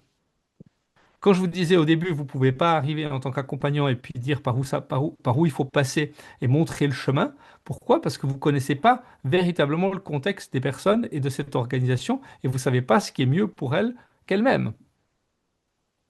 Donc, vous avez besoin d'outils pour pouvoir faire des diagnostics, pour pouvoir faire ressortir les choses importantes qui permettent de mettre en marche une transformation, mais pas votre transformation, leur transformation. Et donc, c'est le moyen, le diagnostic, moi, c'est le meilleur moyen ou le seul moyen que j'ai trouvé de réellement embarquer les équipes entières dans leur processus de transformation. C'est que ça vient de eux. Moi, je fais qu'accompagner leur processus. Vous avez peut-être vu les logos de certaines slides, il y avait des logos d'une entreprise qui s'appelle ValueMatch. ValueMatch est une entreprise qui est basée aux Pays-Bas, qui fournit des profils individuels et des diagnostics, notamment pour les organisations. Il y a beaucoup d'outils de diagnostic spiral dynamique sur le marché, mais il n'y en a qu'un seul qui est applicable vraiment au monde des organisations, qui sépare complètement la dimension collective, culture et structure des dimensions individuelles. Parce que la somme des valeurs des individus, c'est tout différent que les valeurs de la culture qui existent sur le lieu de travail. Ce n'est pas la même chose. La plupart des autres outils font ce raccourci et c'est une grave erreur de croire que la somme des valeurs des individus, c'est la culture. Euh, donc moi, j'accompagne toujours en faisant cette démarche que j'appelle un peu bottom-up, qui est en fait de dire, OK, il y a peut-être un dirigeant qui a dit on fait quelque chose, puis après la question c'est quoi? Et puis la réponse à quoi, ça vient pas du dirigeant, ça vient des équipes. Et c'est impliquer des gens, et pas que les managers si on peut. Donc, les outils de diagnostic value match, ils existent dans 3 formats. Euh, les rapports, les profils de valeur, on va regarder un petit peu comment ça fonctionne, un profil de changement, puis on va s'attarder un petit peu sur le profil culture. Donc voici un exemple de rapport de valeur d'un individu. Donc là, vous avez un individu, et c'est là que la question des étiquettes, elle commence à prendre tout son sens. On ne peut pas dire cette personne, ah ben elle est orange. Non, on peut potentiellement dire que cette personne, elle est centrée dans un système de valeurs orange, parce qu'elle a en acceptation un maximum de orange. Mais en fait, elle est multipolaire aussi, elle accepte aussi le vert, elle accepte le jaune, elle accepte le bleu, juste dans des proportions différentes. Ce qui est très important dans la lecture, c'est que ce sont des pourcentages ici, et que la somme est toujours de 100%, autant dans l'acceptation que dans le rejet. Donc l'idée, c'est pas de dire, mais moi, je rejette rien. L'idée, c'est de dire, qu'est-ce que je rejette plus que quelque chose d'autre? Et ça va me donner une indication sur qu'est-ce qui m'anime et qu'est-ce qui va être difficile pour moi potentiellement. Donc là, on a un individu qui rejette potentiellement les systèmes de valeurs violet et bleu fortement et qui accepte le plus le orange et le vert. Les lignes que l'on voit ici ce sont les moyennes du groupe. C'est très intéressant quand vous faites une équipe de pouvoir dire, ah ben, la moyenne du collectif, elle se situe là. Donc ça permet de voir, ah ben, tiens, moi j'ai plus de orange que mes collègues. Euh, Par contre, je rejette moins le rouge que mes collègues. Ça, c'est vraiment le rapport, il fait genre 40 pages, hein. Je vous ai sorti juste une image pour se faire une petite idée de ce qu'il y a dedans. Ça nous montre aussi, sous pression, cet individu aura tendance à se reposer sur quel système de valeurs. Donc là, on a tendance à voir un petit peu les systèmes de valeurs qui ont déjà fait leurs preuves par le passé. Donc c'est assez courant de voir des systèmes antérieurs reprendre de la place sous pression ou des systèmes de valeurs refuge. Et puis un autre graphe sur à quoi est-ce que cette personne aspire. Donc ce qu'on voit chez cette personne, malgré elle est centrée orange, mais elle aspire à renforcer encore son orange. Elle aspire davantage à ça qu'à renforcer son vert et laisser de côté le orange. Donc ça nous donne déjà pas mal d'informations sur où se situe cette personne aujourd'hui. C'est une image, c'est un temps T. Vous prenez ça 3 mois plus tard, vous avez potentiellement autre chose, hein. C'est les bilans en comptabilité. Ça vous donne aucune information sur le mouvement. Ça vous donne aucune information sur qu'est-ce qu'il y a dans le compte des résultats. C'est uniquement il y a quoi sur le compte en banque, il y a quoi dans les actifs, il y a quoi dans les passifs, il y a quoi en acceptation, il y a quoi en rejet. Mais sauf si vous en avez plusieurs et que vous pouvez commencer à les comparer, ça vous donne aucune information sur le mouvement. Ça, c'est un petit peu embêtant. C'est pour ça qu'il y a un deuxième rapport qui est le rapport de changement, qui lui nous indique le mouvement. Il se passe quoi en fait chez cette personne? Il y a quoi comme dynamique, puisqu'on parlait des dynamiques en spirale, il y a quoi comme dynamique qui existe? Donc ça, c'est la courbe qui fait partie du modèle de la spirale dynamique, hein, donc la courbe du changement, avec l'équilibre ici ou la stabilité, l'ancien équilibre et le nouvel équilibre, qui passe généralement par une phase de tension avec un bêta et un gamma. Le gamma, c'est le fond du bac, c'est la crise. C'est le moment où, à partir du moment où j'ai touché le fond, il y a quelque chose de nouveau qui peut naître. Il y a un mouvement qui peut émerger vers une nouvelle stabilité. Et là, on a un diagnostic qui nous montre des pourcentages ici. Donc cette personne ici, cet individu, eh bien, on voit qu'elle a 52% de tension. Pardon, 62% de tension, puisqu'il y a 52 de bêta et 10 de gamma. Donc là, on a affaire à un individu qui est sous très, très, très, très, très forte tension, qui a très, très peu de stabilité en ce moment dans sa vie, et puis qui a un peu de mouvement, mais le mouvement, il est surtout à venir.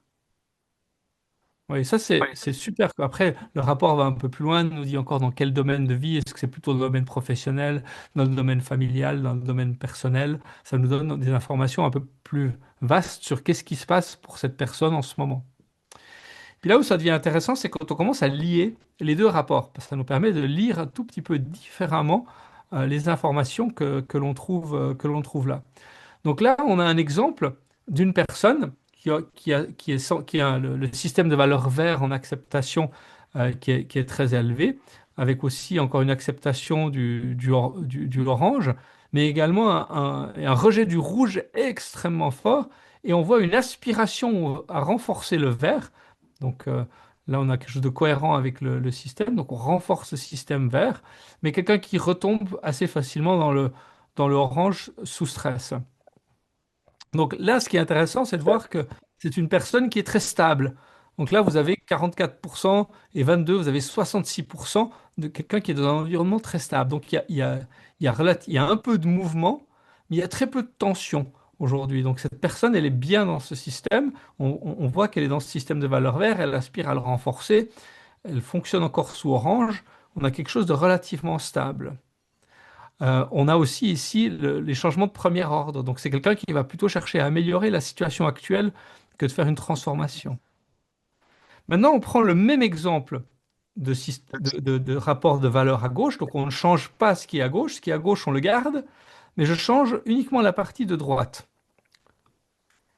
Et si on se trouve avec un profil qui a ici les mêmes acceptations et les mêmes rejets, mais quelqu'un qui se trouve ici en mouvement extrêmement fort et qui a une préférence ici pour les changements de deuxième ordre, c'est-à-dire de changements entre les systèmes de valeurs, donc de transformation ou d'évolution verticale. Donc là, il y a aussi cette tendance à rejeter les systèmes de valeurs précédents, donc il y a un mouvement très fort. Là, on aurait typiquement le profil de quelqu'un qui vient de quitter son emploi dans une entreprise, je ne sais pas, dans une banque ou dans une entreprise classique, et puis qui devient coach, par exemple, et qui a potentiellement de la peine à gérer le rejet de son ancien monde, de son choix. Donc ça nous donne beaucoup d'informations sur les individus qui composent déjà une organisation. Maintenant, si on bascule sur la partie, j'ai envie de dire, culture, hein, si on revient sur là, on a fait que s'intéresser, il faut juste que je trouve la bonne slide, on a fait que s'intéresser au cadran du haut. En fait, principalement à celui d'en haut à gauche. Les valeurs de l'individu sont principalement là. Value Match ne propose pas de diagnostic des comportements. C'est trop difficile, comme je vous le disais, les comportements, il faut souvent aller chercher les motivations derrière pour comprendre les comportements. On pourrait faire un diagnostic de compétences. On pourrait par exemple dire que la gestion de projet, c'est une compétence qui apparaît en orange seulement. Donc on pourrait dire qu'on a des compétences d'un orange. Il y a certaines compétences qui émergent à certains niveaux de la spirale dynamique. Donc on pourrait faire sur les compétences plus que sur les comportements. C'est très difficile de faire des questionnaires sur les comportements pour diagnostiquer. Donc en fait, les deux cadrans du haut sont un petit peu réunis dans cet ensemble de rapports de valeurs et de rapports de changement. Puis maintenant, si on s'intéresse au cadran du bas, la culture et la structure. Donc, voilà des éléments, comment on pourrait, c'est un petit peu la slide qu'on a vue tout à l'heure, comment est-ce qu'on peut nommer quelque part la culture d'une organisation lorsqu'elle est en violet, ce serait un foyer, la reine, l'institution, le gagnant, la communauté, le self-management ou l'autogestion. Voilà des caractéristiques culturelles qui se passent là. Après, on peut aller plus loin. Je vous donne juste des exemples. On n'a plus beaucoup de temps, donc je ne vais pas rester longtemps sur cette slide. On peut se poser la question, l'évolution de la propriété de l'entreprise. Hein, qui en est le propriétaire? Là où on irait dans le jaune vers le steward ownership qu'on appelle en anglais, qui est la propriété de gestion, comme l'a fait par exemple Patagonia avec deux fondations qui gèrent des intérêts divers dans les pouvoirs de décision. Mais je vais avancer au troisième rapport dont je vous parlais tout à l'heure, qui est le rapport culture, qui lui va s'intéresser au cadran du bas.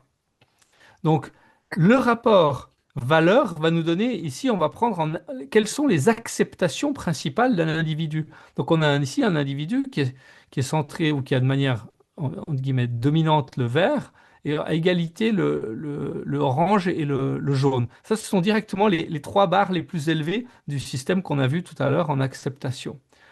Donc, et on va poser la question à cette personne, comment est-ce que tu perçois la culture et comment est-ce que tu perçois la structure de ton organisation? Donc ça, c'est le contexte dans lequel elle évolue ou dans le contexte, comment elle perçoit le contexte dans lequel elle évolue. Puis vous allez voir que vous demandez à deux personnes qui sont dans la même équipe et dans les mêmes réunions d'évaluer leur culture et leur structure, ils ont des réponses différentes. Pourquoi? Parce qu'ils regardent le monde à travers un prisme différent, puisqu'ils ont tous des systèmes de valeurs différents dans leur acceptation et dans leur rejet. Donc on ne peut pas analyser uniquement la culture et la structure d'une entreprise en faisant fi des individus qui la composent et du prisme à travers lequel les individus eux-mêmes regardent ou perçoivent la culture et la structure. On est obligé de prendre au moins ces trois dimensions en compte pour pouvoir commencer à y voir quelque chose. Donc là, on voit que cet individu perçoit une culture principalement orange ici, euh, et, euh, et une structure orange-bleu avec du violet dans les deux. Donc là, on voit qu'il y a absence totale de vert dans la structure, donc potentiellement cet individu aura un peu de tension avec la structure, un peu moins avec la culture, parce qu'il y retrouve un peu des systèmes de valeurs qui lui conviennent. On voit assez rapidement comment ça fonctionne. Donc ça, c'est la perception actuelle de la structure. Ensuite, et de la culture. Donc la culture en bas à gauche, la structure en bas à droite. Et ensuite, le questionnaire, le diagnostic va chercher à voir comment est-ce que cette personne souhaiterait que chacune de ces deux dimensions évolue. Je vous montre des exemples ici. Ici, on a un exemple de cette personne qui souhaite que la culture actuelle, qui était composée principalement de l'orange, de vert et de violet, évolue vers le self-management en jaune, renforce le vert, diminue l'orange et disparaisse finalement le violet. C'est ce que cette personne souhaite. Et la même chose pour la structure, elle souhaite ici diminuer le orange, disparaître le bleu et le violet, et par contre faire apparaître du vert et du jaune. Et là, on voit qu'on a un match extrêmement bas, un drapeau jaune. Il y a une grande tension ici. On peut dire qu'il y a un grand champ de tension, on peut dire qu'il y a une volonté d'évolution, on peut dire qu'il y a un potentiel de transformation ou une volonté d'évoluer. Ça, c'est à l'échelle individuelle. D'accord?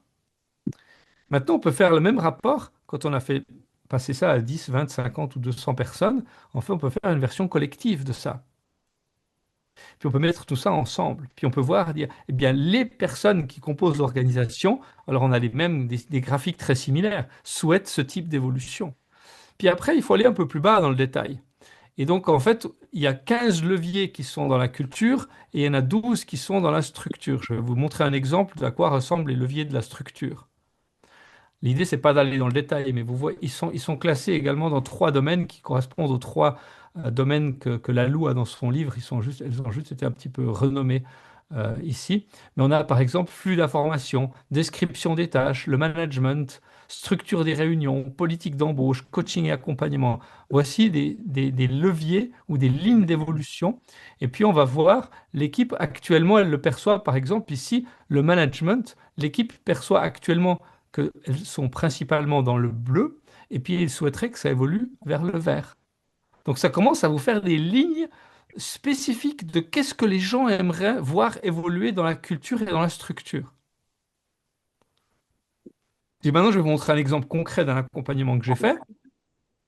Donc c'était une organisation d'un département RH d'une ville en Suisse, donc il y avait 10 personnes dans ce département RH, et puis les leviers qui sont sortis de les leviers les plus importants, où il y avait finalement le plus de tension, c'était ces leviers-là. Donc, dans la culture, ils avaient gestion des conflits, confiance versus contrôle, processus décisionnel, gestion de crise, leadership, sens du succès, structure organisationnelle, management, responsabilité des résultats et structure des réunions. Et puis, on a commencé à se poser la question, est-ce qu'on les regrouperait pas? Et puis, en fait, ils ont décidé de regrouper dans un seul projet confiance versus contrôle, processus décisionnel, structure organisationnelle et structure des réunions. Ils ont dit ça, c'est un projet qu'on aimerait transformer. Ensuite, il y a eu un deuxième projet qui a été nommé avec une seule ligne, c'est gestion des conflits. Et puis un troisième avec la combinaison de gestion de crise et leadership. Et puis un quatrième qui combinait management et responsabilité des résultats. Donc, ils ont eux-mêmes identifié 4 projets. Et puis ensuite, sur la base de ce que le diagnostic nous a livré, parce qu'on a beaucoup de détails à l'intérieur de chacune de ces lignes de développement, ils sont allés rechercher du vocabulaire et ils sont allés aussi se poser la question de leur réalité, qu'est-ce qu'ils aimeraient voir évoluer. Alors finalement, le projet 1, ils l'ont scindé en deux, une fois qu'ils ont commencé à travailler dessus. Et puis, ils sont arrivés sur des objectifs, voilà. Le premier projet, c'était évoluer vers une confiance ajustée. Donc, ils voulaient vraiment développer la notion de confiance. Je vous passe le détail des mots ici, hein. C'est vraiment juste pour vous donner une image de ce qu'une équipe est capable de générer comme projet de transformation sur la base d'un diagnostic. Et puis la partie 1B, c'est vers une responsabilité et une efficience partagée. Donc une organisation et un fonctionnement basé sur l'autonomie des équipes et qui s'appuie sur leurs compétences et responsabilités individuelles et collectives. Et puis il parle de structurer les séances d'une certaine façon. Là, il y a beaucoup de vers, hein. Favoriser le partage harmonieux, régulier d'expériences. Donc si vous voyez dans leur levier, il n'y avait pas passablement de choses qui évoluaient vers le vers, notamment structure organisationnelle, management, etc. Euh, donc il y a un mélange de vert et de jaune. Donc ils sont systématiquement allés reprendre du vocabulaire qui correspondait aux différentes, j'ai envie de dire, couleurs que les collègues souhaitaient. Le deuxième projet, c'était comment gérer des conflits de manière transparente. Le troisième, c'était des individus libres et responsables trouvant leurs ressources au sein d'une équipe avec une forte identité commune. Donc là, des règles de jeu clarifiées, communiquées, etc. Et le dernier projet, une clarification de leurs responsabilités respectives au sein des services, etc. Je vous épargne le détail de tout ça. On arrive gentiment au bout du timing de ça. Johan, comment ça se passe? Est-ce qu'on a un petit espace encore pour des questions? Oui, je pense qu'on peut prendre quelques minutes parce que c'est passionnant. Il y a beaucoup de choses que tu as amenées là. Ça dépend de nos participants. Après, si vous devez quitter, faites-le sans autre, comme on dit en Suisse. Et sinon, je propose qu'on prenne encore quelques minutes, ouais, pour poser des questions, réagir sur ce qui a été proposé. C'était super riche, en tout cas. Ouais, moi je veux bien réagir parce que je vais devoir effectivement partir, mais merci en tout cas Marc parce que c'est chouette de voir la mise en perspective et autant du modèle hein, qui est faux mais qui est très utile et que des outils utilisés quoi, tu vois, et de leur mise en application. Donc c'est vrai qu'il y a plein de choses à dire. Et moi, ça confirme pour moi ce à quoi j'utilise en fait dans mon accompagnement pour l'instant de façon très limitée hein, le modèle de la spirale ou plutôt des dynamiques de la spirale. Je suis tout à fait d'accord avec toi. Il y a une mauvaise traduction. C'est justement qu'est-ce que le système juge comme légitime dans l'exercice du pouvoir, tu vois. Et ça, je trouve que c'est rien que cet éclairage-là, il est déjà énorme. Et tu vas beaucoup plus loin. Donc moi, ça me donne envie de creuser. J'espère qu'on pourra poursuivre tout ça. Et je vous dis à très bientôt, toute l'équipe. Et merci en tout cas à toi. Bye bye. Salut Benoît, merci. À bientôt Didier aussi qui nous quitte. Est-ce qu'il y a des questions sur un sujet ou l'autre? Non, merci Marc, c'était intéressant. Avec plaisir. Peut-être en information de clôture, s'il y en a qui souhaitent s'approprier l'utilisation de ces outils de diagnostic, il y a des formations. Il y a une formation en français que je propose. Vous la trouvez sur le site de paradigme21.ch. Donc, c'est la formation de niveau 2 à la spirale dynamique qui permet en fait de devenir en même temps praticien value match et d'utiliser ces rapports dans ces accompagnements, que ce soit pour des individus ou que ce soit pour des équipes. Super, c'était ma question. Si c'était auprès de Value Match ou est-ce que toi tu faisais ça donc, Alors, les formations existent chez Value Match en anglais et moi je les ai traduites en français et je les propose en français, voilà, avec tout le matériel traduit, tout est traduit en français et tous les diagnostics existent bien sûr en français. Il y a quelques petites fautes de frappe et des erreurs encore à corriger à certains endroits, mais c'est déjà de très très bonne qualité. Super. Merci beaucoup, c'était très instructif et à tout bientôt. À tout bientôt, merci beaucoup. Merci à toi. Merci. Alors, est-ce qu'on en reste là ou est-ce qu'on se pose la question, est-ce qu'on fait un atelier suivant? Il y avait encore cette option. Ah Johan, oui, c'est vrai. il y avait Je encore d'autres sujets. je me rappelais plus des autres thématiques qui avaient été proposées. Il y en avait une autre qui est arrivée ex aequo. Je me Est-ce que souviens Oui, plus. J'ai c'était... mis, Ah ouais. j'ai mis ici celle qui restait, si jamais. géopolitique, c'est ça, je me souviens. Est-ce que c'était pas amour et sexualité qui était arrivé en deuxième, ou est-ce que c'est moi qui projette parce que ça m'intéresserait d'explorer ça? Mais ça me dit quelque chose. Voilà, bah, je vous laisse avec cette liste. Je ne sais pas, Johan, comment tu veux faire. Est-ce que tu veux peut-être sonder la On pourra faire un communauté? petit sondage sur la plateforme, sur le site Communauté Intégrale ou sur les réseaux sociaux. Mais j'entends en tout cas que tu proposes de faire un autre atelier d'application de la spirale dynamique sur un de ces thèmes. Donc, Alors là, on a choisi le facile parce que celui-là, je le connais, c'est mon métier, entre guillemets, cet accompagnement en organisation. Les autres, c'est des domaines que je connais, moi, enfin, que moi, j'ai exploré plus personnellement. Géopolitique, un peu plus à travers la formation que je donne de spirale dynamique niveau 1, niveau 2. On utilise beaucoup d'exemples de géopolitique, donc ça, c'est assez facile.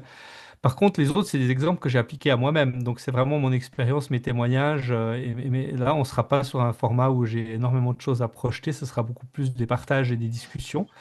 Mais ce sont des sujets, moi, qui m'intéressent beaucoup.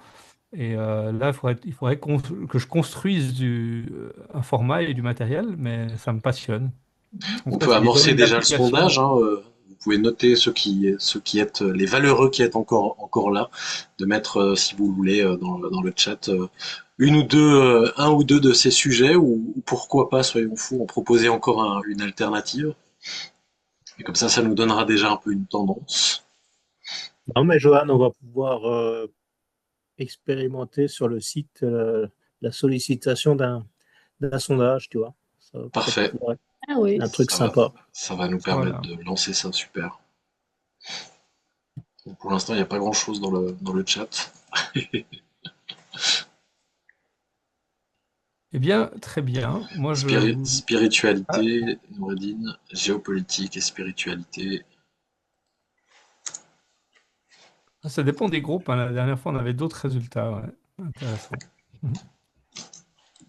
Très bien. Eh bien, Attends, merci beaucoup. il y a des résultats qui arrivent dans le Ah, chat. On se donne juste encore quelques instants.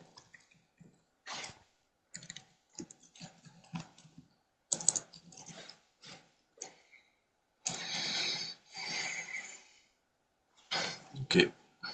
Il y a aussi une proposition famille et éducation de Florence. Là, il faudrait parler à d'autres personnes, hein. Il y a, je crois que tu les connais, Johan, hein, aussi. Il y a Julien Julien Pujol et un de ses collègues qui ont traduit un livre Oui, oui. anglais sur la On les partie a famille et déjà éducation. Ah, vous les avez déjà invités vus. dans la commune, ouais, absolument. Voilà, alors, eux, ils ont une meilleure grille de lecture que moi sur famille et éducation. Florence, je te renvoie à la chaîne YouTube de la communauté intégrale francophone, parce qu'il y a eu la présentation effectivement de Julien et de Gwenaël Le Guével, Julien Pujol et Gwenaël Le Guével, qui ont présenté effectivement sur le parent en 7 couleurs. C'était super intéressant et ils ont traduit effectivement un petit bouquin. Le bouquin est aussi passionnant, donc ça n'empêche pas qu'on refasse quelque chose sur la thématique, mais voilà, si cette Je vais thématique-là aller voir t'intéresse, là-bas dans ce cas-là. tu trouveras déjà des ressources à cet endroit-là. Ok, merci. Eh ben, merci beaucoup à vous d'avoir été là. Marc, tu veux dire quelque chose? Non, non, merci à tous et bonne soirée. Très bonne soirée. Un grand merci à Merci toi, à Marc tous. Mathis, Oui, vraiment. pour le coup de cette présentation vraiment super stimulante. Tu as bien joué le jeu de l'atelier. Je trouve que c'était interactif et merci beaucoup. C'est pas toujours évident quand on a plein de choses à dire, ce qui est ton cas. Donc, Oh, j'ai je me trouvé que suis trouvé c'était un peu bien. coincé à la fin avec peu de temps pour les questions. Voilà, je me suis fait piéger moi-même au jeu de C'est l'atelier, mais c'est on est comme arrivé ça, au bout. mais je crois que Mhm. c'était très chouette. Merci beaucoup, Marc. Merci Marc. Et puis au plaisir. On n'a pas encore fixé euh,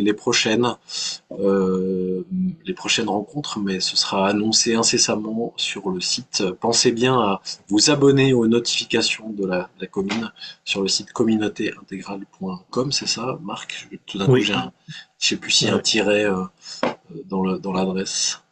Oui, il doit y avoir un tiret, je crois. communauté-intégrale.com.